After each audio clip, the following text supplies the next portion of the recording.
Well, hi. Hi again. Ito na naman ako. Like, I've been away for a couple of months. Tapos na yung OJT ko for my industrial and so on. So, ang dami nangyari.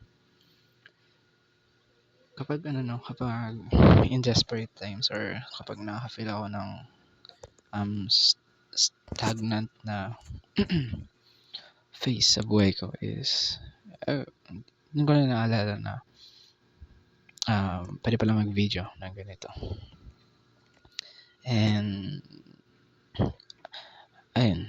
Actually, nag-video na ako ng madaming videos in the past. And hindi ko na napopost kasi yun, pinapanguna ng, alam mo yun, nakatamlaran. But here am I again. And I've watched this video sa YouTube kanina about, ang sabi niya, there's not any amount of knowledge. There's no amount of knowledge na taglay mo ang makaka-help para itupi yung mga damitan mo. And that's, when I read that title, what am I doing with my life? All these times I'm collecting informations, nakikita ko sa TikTok, nakikita ko sa Instagram, sinisave ko, those kind of stuff sa YouTube. And save it for later, papanoodin ko, oh, napaka-insightful. There's a lot of informations. There's a lot of knowledge na nakukuha ko. Sometimes hindi nga nare-retain eh. And it ends lang doon. Sorry, I don't know if narinig yung ulan. But, yun nga eh. Yun ang pinakamahirap. It ends lang doon. Now, I have all of that knowledge. I am aware that there are things, there are parts of my life na kailangan kong ayusin. But, it's just a waste of time if I'm just collecting knowledge and walang application.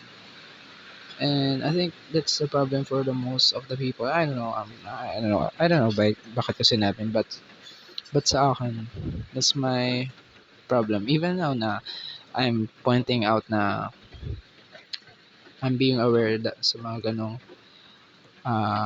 patterns ko. I'm not sure na after this I'll be consistent. I should be. No, I will. Pero yun lang yung pattern na nakikita ko parati. Na walang magagawa yung any amount of knowledge if wala kang if you don't apply or execute it physically, mentally, or sabi pa dun, if you're not going out of your comfort zone, some na kapag may time na you feel anxious, you feel nervous, like hindi yun yung hindi yun yung comfort zone mo. Like those are the times that you should try, that I should try, that I should keep moving forward.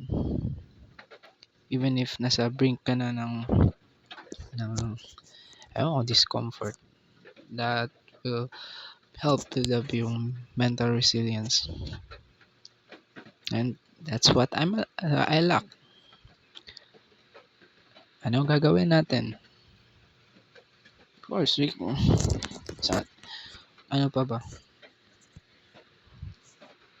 I've been living with comfort for over the past months. Sometimes pinapangunahan and always pinapangunahan ng desires. And I've been saying this from the past videos, but I'm just so sick of it. I hope this time, I'll eventually conquer it kahit pa konti-konti.